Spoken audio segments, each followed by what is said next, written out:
louvado seja o nome do nosso Senhor e Salvador Jesus Cristo. Primeiramente eu quero saudar a todos os irmãos, a todos aqueles que nos assistem, na gloriosa paz do nosso Senhor e Salvador Jesus Cristo. Bem-vindos ao 16º Congresso Apologético Pastor Natanael Rinaldi. O meu nome é Antônio Maximiano Rodrigues Pires, sou conhecido como Pastor Max aqui da Igreja Evangélica da Paz e tenho um profundo contentamento de poder estar participando desse 16º Congresso Apologético juntamente com tantos pastores renomados que conhecem bastante nesse assunto. O tema que a mim foi sugerido foi a questão da igreja inclusivista. Nós poderíamos dizer assim, inclusivismo dentro das igrejas seria bíblico ou não? Então, na medida em que o Espírito Santo assim nos orientar, eu gostaria de estar trazendo esse textos bíblicos referente a esse tão importante assunto. Gostaria de iniciar orando. Senhor, pela Tua graça, pela Tua misericórdia, nós agradecemos e rogamos a Ti mais uma vez, Senhor, neste momento em que nós vamos trazer ensinos da Tua Palavra, que nós possamos, através do Espírito Santo, esclarecer fatos e que as pessoas que venham a assistir este procedimento tenham a fé plena na salvação através de nosso Senhor e Salvador Jesus Cristo. Amém. Muito bem, irmãos, eu gostaria de iniciar com o texto bíblico de João capítulo 14, versículos 1 até o 6, que fala da seguinte maneira: João 14, versículo 1 a 6. Não se turbe o vosso coração, credes em Deus, credes também em mim. Na casa de meu pai há muitas moradas, se não fosse assim eu vou-lo teria dito, pois vou preparar-vos lugar. E se eu for e vos preparar lugar, virei outra vez, e vos levarei para mim mesmo, para que onde eu estiver, estejais vós também. Mesmo vós sabeis para onde eu vou, e conheceis o caminho. Disse-lhe Tomé: Senhor, nós não sabemos para onde vais, e como podemos saber o caminho? Disse-lhe Jesus: Eu sou o caminho, a verdade e a vida. Ninguém vem ao Pai, senão por mim. Amém? Glorificado seja o nome de Jesus. Muito bem, irmãos. Nós estamos vivendo uma época, e cada vez mais isso se avoluma, onde nós observamos as atitudes com relação à exaltação do pluralismo, do inclusivismo. E nesse pluralismo, nesse inclusivismo, acaba gerando intensos debates sobre essas diversidades existentes que levam a essa proposta da aceitação do chamado inclusivismo. Então, aqui mais à frente, em um determinado ponto aqui dessa palestra, nós estaremos abordando mais sobre isso. Mas a sociedade, de uma forma em geral, o que ela procura? Ela procura destacar uma valorização das diferenças, das peculiaridades de cada grupo, e nós não negamos isso, nós também respeitamos dessa maneira, mas eles exaltam dessa maneira das minorias historicamente oprimidas e desprezadas. Então entra aí a questão do chamado agir politicamente correto. Então isso dentro das igrejas acaba acontecendo. Politicamente correto é isso, politicamente correto é aquilo, mas será que biblicamente correto é essa a maneira que nós devemos tratar de tão importante assunto? Então, o primeiro ponto que eu gostaria de observar nesse estudo que nós estamos fazendo neste dia é que no plano da salvação estabelecido por Deus através de Jesus Cristo abrange todos os seres humanos, ou seja, todos estão incluídos no chamado da salvação. Repetindo para não ficar dúvida alguma, o primeiro ponto que nós precisamos destacar quando nós falamos de inclusivismo ou exclusivismo é esse: o plano da salvação que foi estabelecido por Deus através de quem? De Jesus Cristo. Ele inclui a todos os seres humanos, ou seja, todos estão incluídos no chamado da salvação. Isso fica bem entendido. Esse é um texto que os inclusivistas usam muito. A gente vai também explorar um pouquinho se realmente é essa a teoria que eles levantam ou a realidade é diferente. Então o primeiro ponto aqui, João capítulo 3, versículo 16, fala assim: porque Deus amou o mundo de tal maneira que deu seu Filho unigênito para que todo aquele que nele crê não pereça, mas tenha a vida eterna. Então esse texto aqui, ele revela a vontade de Deus, que a salvação seja para todos. Mas será que isso é um ponto para nós aceitarmos? Não. Então o inclusivismo está correto,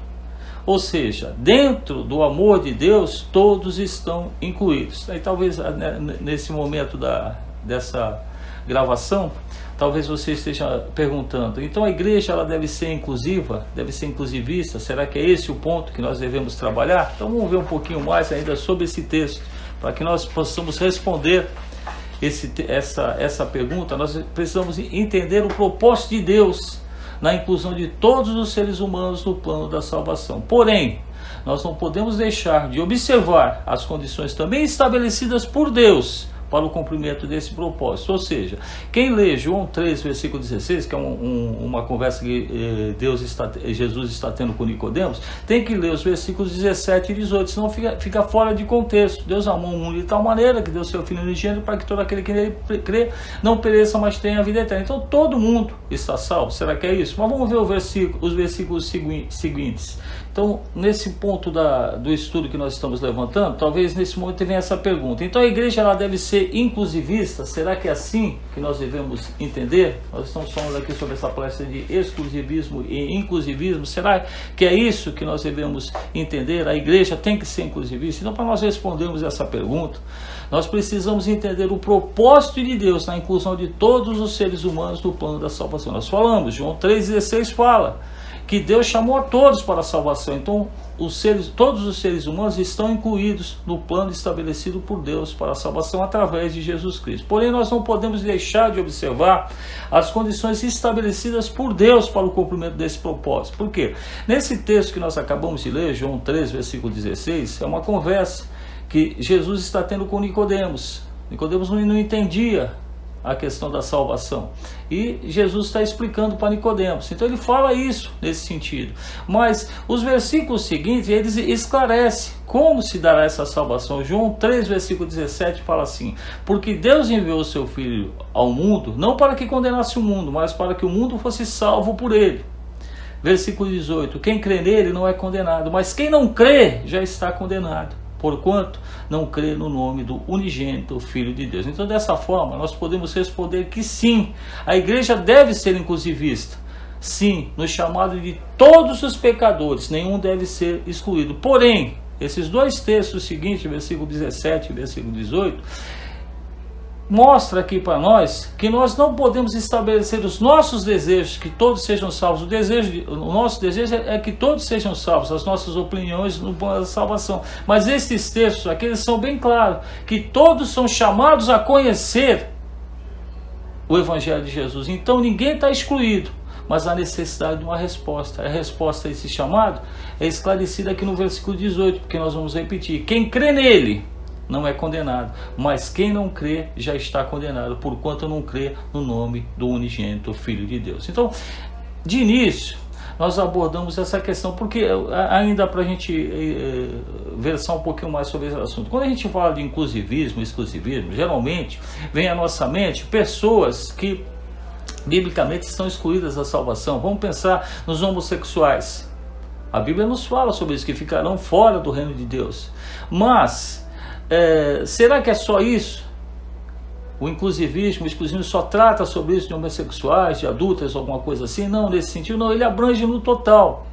Todas essas pessoas são pecadoras, mas elas estão incluídas no plano de salvação de Deus, a necessidade do arrependimento, a necessidade de crer para que haja salvação, ok? Aí o que acontece? Nisso tudo vem a questão religiosa. Essa questão do inclusivismo, do exclusivismo, entra a questão religiosa. E onde é que está o perigo disso tudo? Às vezes as pessoas falam, mas por que você debate tanto sobre isso? Onde é que está o perigo nisso tudo? Porque os defensores dessa teologia, dessa teoria, melhor dizendo, do inclusivismo, eles argumentam o quê? Que não há necessidade do conhecimento do Evangelho ou crer em Jesus para a salvação. O que acontece? Esse conteúdo da fé, segundo eles, não é necessário. Deus vai atingir a todos sem a necessidade de nós crermos, de nós conhecermos a palavra. Então, eles acabam usando textos bíblicos. E quando eu falei do perigo, onde é que entra o perigo? Entra o perigo da questão das igrejas, onde as pessoas acabam falando, não, a igreja não tem necessidade. Se não há necessidade da pessoa conhecer o Evangelho, se não há necessidade da pessoa crer em Jesus Cristo, porque ela vai ser salva, ela vai ser alcançada de uma maneira ou outra, ela vai ser alcançada pela uma outra crença, ela vai acabar sendo alcançada. As igrejas cristãs, elas acabam sendo atingidas nesse sentido, nessa teoria. Então eles acabam usando textos bíblicos, como a carta de Paulo aos Romanos, capítulo 1, 2 e 3, onde ele está falando da necessidade da salvação aos judeus em si, que a lei que eles cumpriam não daria salvação a eles. Então ele fala sobre a lei, mas fala sobre o evangelho de Jesus. Então ele está falando que apesar do conhecimento geral daquelas pessoas, eles não estariam salvos nesse sentido. E acabam usando esse texto de Paulo como uma prerrogativa de fundamento para essa teoria do inclusivismo. Mas ignoro o mesmo texto onde Paulo, ali em Romanos capítulo 10, versículos 8 a 11, ele fala assim: mas o que diz no versículo 8? A palavra está junto de ti, na tua boca e no teu coração. Esta é a palavra da fé que pregamos, a saber, aí é o que ele fala aqui: se com tua boca confessares ao Senhor Jesus e em teu coração creres em Deus, que Deus o ressuscitou dos mortos, será salvo. Versículo 10, visto que com o coração se crê para a justiça e com a boca se faz confissão para a salvação, porque a Escritura diz: todo aquele que nele crê não será confundido. Então esse texto aqui, Paulo está afirmando algo muito forte, que um conhecimento verdadeiro da informação que Deus traz com relação à questão da fé, isso há necessidade. Então Paulo fala que nem ele, nem mesmo as pessoas incrédulas a quem ele pregou, foram salvos antes de acreditar em Jesus Cristo. É o que ele está falando. Que aquelas pessoas que serviam a lei, que seguiam a lei porque conheciam a lei e não conheciam a Jesus Cristo, não tinham fé em Jesus Cristo, eles não estavam incluídos na salvação. Então os inclusivistas, eles têm um argumento também muito forte aí, que você vai escutar muita gente falando sobre isso, que Deus salva os bebês e as pessoas que têm problemas mentais que morrem sem nunca ter tido fé em Jesus. De uma certa forma eles falam dessa maneira. Então o que eles concluem? Que Deus deve salvar todos aqueles que nele creem ou não. Mas esse ponto de vista ele é totalmente uma falácia, porque essas pessoas ignoram que esses seres humanos, ou seja, os bebês, as pessoas incapazes, elas não têm capacidade, elas não são responsáveis pelos seus pecados. E isso está bem claro, que eles são inimputáveis aos olhos da lei. A lei, ela tem os imputáveis e inimputáveis. Essas pessoas que mentalmente não têm o discernimento, bebês, eles são considerados inimputáveis. Então eles também não são responsáveis pelos seus pecados. Esse é a questão perigosa. Então aí começa essa questão de contestar a necessidade da igreja. Se não há necessidade de salvação através de Jesus Cristo, não há necessidade de nós pregarmos o evangelho. Então onde pega?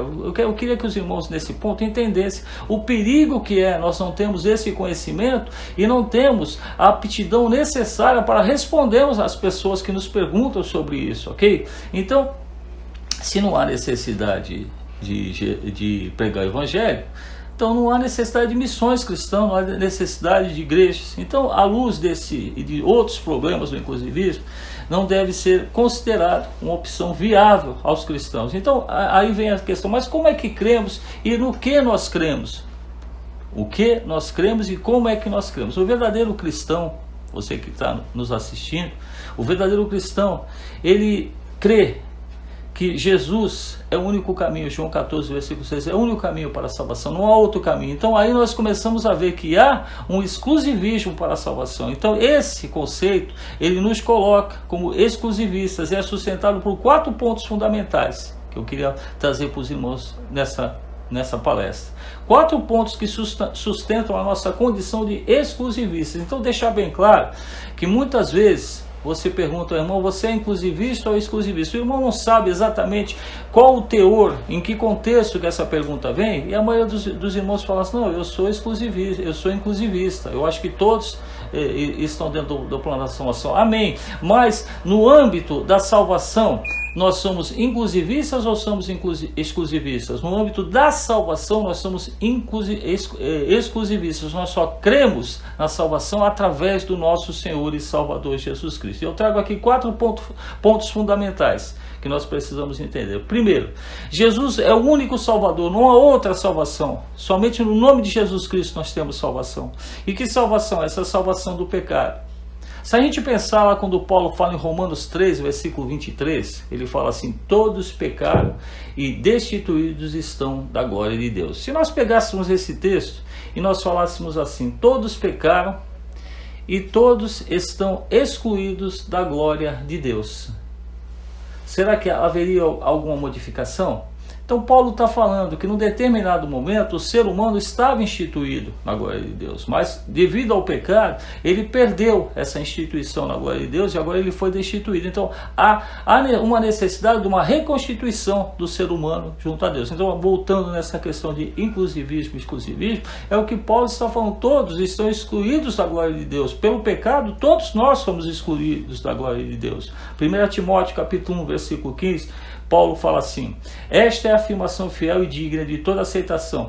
Cristo Jesus veio ao mundo para salvar os pecadores, dos quais eu sou o pior. Então Paulo aqui está falando, olha, eu sou o pior dos pecadores. Paulo, um doutor da lei, Paulo, um homem letrado, Paulo, um filósofo, Paulo, uma pessoa que teve uma instrução dentro da lei, das maiores que nós podemos ler na Bíblia, foi Paulo quem teve. Ele está falando, dos quais eu sou o pior. Então, só aceitando a Cristo Jesus, que ele veio ao mundo para salvar a nós, os pecadores, nós temos essa condição. Então, o grande problema do mundo é o pecado.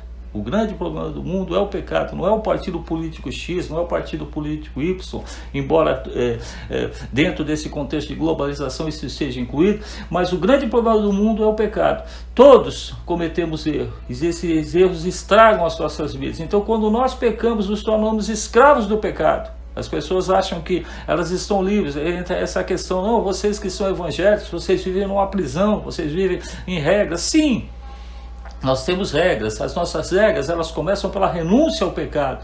Então, o pecado que nos torna escravos dele, mas Jesus, ele veio para salvar os nossos pecados, apagando na cruz o nosso passado e nos dando vida nova, guiada por Deus. Então esse é o primeiro ponto que nós, como exclusivistas, nós devemos entender, que Jesus Cristo é o único Salvador. Não há salvação em nenhuma outra crença, a não ser na crença que nós temos que Jesus Cristo, o Filho de Deus, se fez carne. Jesus Cristo morreu na cruz por cada um de nós, pagou os nossos pecados, e assim nós estamos na condição novamente de estarmos instituídos na glória de Deus. O segundo ponto ainda, nós falamos 4, primeiro, Jesus é o único Salvador. O segundo, a salvação da condenação.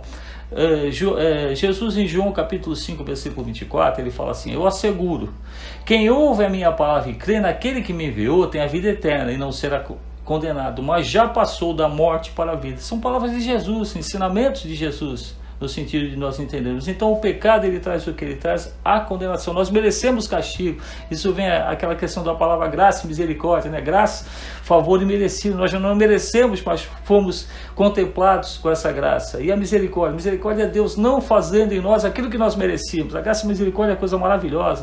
Quando você entende realmente o que os termos significam, isso traz a você um aumento da sua fé, um aumento da sua crença, do conhecimento da verdade, que é Jesus Cristo, ok? Então Jesus Cristo, ele levou o castigo em nosso lugar. Então Jesus salva da condenação do pecado. Todos nós estávamos condenados, mas Jesus nos salvou. O terceiro ponto que nós podemos abordar ainda é a salvação da morte. Olha o que Paulo fala aos Romanos capítulo 6, versículo 23.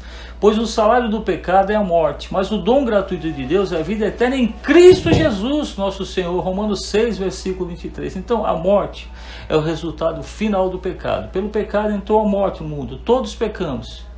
E por isso todos nós vamos morrer um dia. Mas em Jesus a morte não é o fim. Quando nós cremos em Jesus, nós recebemos a promessa da ressurreição e da vida eterna com Jesus. Esse é o terceiro ponto. O quarto ponto é que a salvação é pela graça. Efésios 2, versículo 8 e 9, que é um dos versículos assim, muito gostosos de você fazer a interpretação. Ele fala assim: pois vocês, numa leitura mais atualizada, pois vocês são salvos pela graça, por meio da fé. Isso não vem de vocês, é dom de Deus, não por obras, para que ninguém se glorie. Efésios 2, versículo 8 e 9. Então, o que eu quero falar para os irmãos? Que ninguém consegue merecer a salvação. Ninguém, nenhum de nós, por mais santos que sejamos, nós não conseguimos merecer a salvação. Nós podemos fazer muitas coisas boas, mas elas não apagam os nossos pecados. Somente Jesus pode nos salvar. Então isso nos coloca na condição de exclusivistas na salvação por Jesus. Somente Jesus pode nos salvar. Ele morreu no nosso lugar, ele ressuscitou para nos dar a salvação, e de graça, tudo que nós podemos e que nós precisamos fazer é crer nele e entregar a nossa vida a ele. Então Jesus nos salva. Se o inclusivismo é verdade, olha só o perigo aqui, irmãos. Se o inclusivismo é verdade, se Deus salva a todos, independente da crença, independente da fé, independente da manifestação, como fala da confissão dos nossos pecados, da confissão pela nossa boca, cremos em Jesus Cristo, confessamos com a nossa boca que Jesus Cristo é a nossa salvação, esse inclusivismo, ele elimina um problema que preocupa muitos cristãos. Sabe qual que é? Que não precisa pregar o evangelho. Esse é o ponto. Eu quero que os irmãos de tudo isso tirem o proveito do perigo. Quando nós falamos da questão da apologética, defesa da fé, há uma crítica muito grande sobre isso, principalmente no meio evangélico. Não pensem que o meio evangélico ele aceita essa questão de estudo apologético, de seminário apologético. Eles acham isso como desnecessário. Não há necessidade, mas a necessidade está aqui. Porque quando nós não combatemos essas heresias, quando nós não combatemos essas situações contrárias ao evangelho, o que nós colocamos? Nós nos colocamos numa posição confortável, não há necessidade. Então para que nós vamos pregar o evangelho? Para que se faz cultos ao Senhor? Para que se mantém missões cristãs no mundo? Então esse é o perigo. Então será que nós podemos crer nessa teoria do inclusivismo? Como cristão pensante, nós reconhecemos que a nossa vida é voltada ao Evangelho de Jesus Cristo. Nós precisamos mais e mais buscar a verdade e trazer a verdade. Então, o que eu quero que eu falo para os irmãos? Que quando nós falamos de um sistema de crença verdadeiro, qualquer sistema de crença verdadeiro, ele tem que concordar com as Escrituras, concordar com a Bíblia. E nesse nosso meio tem muito sistema de ensino religioso, muita doutrina religiosa que não concorda com a Bíblia. Hoje nós temos já alguns irmãos aí que no passado foram excelentes pregadores, hoje eles já começam a ter uma interpretação errônea da Bíblia, eles começam a dar uma interpretação segundo a sua ótica, mas a ótica humana não subsiste a mensagem divina de Deus, ok? Então, se esse sistema de crença é verdadeiro, ele tem que concordar com as Escrituras e deve ser coerente e logicamente consistente. Então, quando você fala com relação a isso, quando nós falamos da salvação por Jesus Cristo, ela tem coerência e tem lógica, porque a palavra nos fala sobre isso, todos os textos nos falam sobre isso, a vida de Jesus Cristo nos fala sobre isso. Então, será que o inclusivismo ele passa, pelo menos nesses dois testes aqui, é um sistema de crença verdadeiro, que concorda com as Escrituras? É o primeiro ponto que nós devemos perguntar, será que é? Será que ele é coerente e tem uma lógica consistente? Logicamente que não. Então, nesse ponto todo que a gente poderia falar, quando Jesus falou lá em João 3, versículo 16, ele fala que ele é o caminho, ele fala que ele é a verdade, ele fala que é a vida, em que ninguém vem ao Pai, senão por ele. Então, no início do mundo, Satanás induziu Adão e Eva ao pecado, ao caminho do erro. Então, foi necessário que Jesus viesse e reconstituísse esse caminho. Eu sou a verdade. Satanás é o pai da mentira. Quando ele procura Adão e Eva, ele fala algo assim muito bonito. Olha, foi isso mesmo que ele falou. Então, esse ponto também que a gente tem que entender. As pessoas esperam que Satanás venha com um tridente, com um maçarico de fogo, alguma coisa. Não, o Satanás ele vem travestido de pessoas aparentemente boas, mas que trazem um caminho da mentira. Então, a verdade, Jesus veio para estabelecer a verdade. Jesus veio para nos dar vida. Quando Romanos fala que todos os pecados estavam destituídos da glória de Deus, a carta de Paulo a Tito, capítulo 1, versículo 2, fala assim: esperança da vida eterna, a qual Deus, que não pode mentir, prometeu antes dos tempos dos séculos. Então, o plano da salvação já estava estabelecido antes de toda a civilização mundial. Deus já sabia de tudo que iria acontecer e Ele já preparou assim o caminho para que nós tivéssemos a salvação. Então, nós teríamos aqui muitos mais argumentos para falar, mas o tempo aqui há uma necessidade de não ser tão longo assim, que nós possamos dar apenas um preâmbulo daquilo que você precisa saber com relação ao inclusivismo e exclusivismo, que você tenha esse entendimento, que você creia na salvação por Jesus Cristo, que você pregue a salvação por Jesus Cristo. Então eu posso falar que é óbvio que existe argumentos válidos nessa defesa aí do pluralismo. Muitas pessoas defendem essa diversidade. Há uma diversidade étnica, religiosa e cultural, que é um fato inquestionável, ninguém está batendo isso.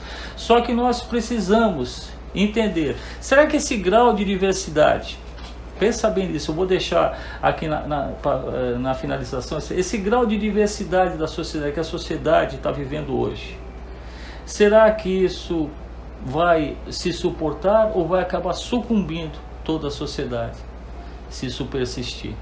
Será que se toda essa diversidade cultural, essa diversidade étnica, essa diversidade religiosa, essa aceitação, esse ecumenismo, vamos melhor dizer assim, esse ecumenismo todo, será que isso vai a algum caminho ou será que vai acabar fracionando? Sem a presença de Jesus Cristo, sem a possibilidade de nós pregarmos o Evangelho do nosso Senhor e Salvador Jesus Cristo, o mundo está fadado a sucumbir. Eu gostaria de encerrar com um texto que Paulo escreveu na carta de Gálatas, capítulo 3, versículos 26 a 29, ele fala assim: porque todos sois filhos de Deus pela fé em Cristo. Porque todos, quanto fostes batizados em Cristo, já vos revestiste de Cristo. Nisto não há judeu nem grego, não há servo nem livre, não há macho nem fêmea, porque todos vós sois um em Cristo Jesus. E se sois de Cristo, então sois descendência de Abraão e herdeiros conforme a promessa. Eu encerro com esse texto aqui, porque esse texto, ele está bem claro aqui, quando Paulo fala que todos nós passamos a ser filhos de Deus pela fé em Cristo. E todos nós que fomos batizados em Cristo, nós somos revestidos de Cristo. Aí ele faz aqui uma inclusão, versículo 28. Nisto não há judeu nem grego, não há servo nem livre, não há macho nem fêmea, porque todos vós sois uns em Cristo Jesus. Então, quando nós falamos em inclusivismo, nós falamos em inclusivismos em Cristo. Então eu respondo para você aquela pergunta do início: a igreja deve ser uma igreja inclusivista? Sim, inclusivista em nosso Senhor e Salvador Jesus Cristo. Fora de Jesus Cristo não há salvação. Então nós somos inclusivistas, sim, em Jesus Cristo, mas nós somos também exclusivistas porque somente Jesus Cristo é a salvação, somente Jesus é o caminho. João 14, versículo 6, eu sou o caminho, a verdade e a vida, ninguém vem ao Pai senão por mim. Eu espero que você tenha tido um entendimento pleno daquilo que nós estamos falando aqui e que você possa desenvolver a sua fé através desse sólido argumento, que é a salvação somente por nosso Senhor e Salvador Jesus Cristo. Que Deus abençoe a todos, que Deus guarde a todos. Gostaria de encerrar com uma oração. Senhor, pela Tua graça, pela Tua misericórdia, muito obrigado por nos conceder esse tempo, ainda que pequeno, para que nós possamos mais uma vez chamar a atenção das investidas do inimigo contra a Tua santa palavra, que nós possamos viver a plenitude do Teu Evangelho. Em nome de Jesus nós pedimos, em nome de Jesus nós agradecemos. Amém. Que Deus abençoe a todos.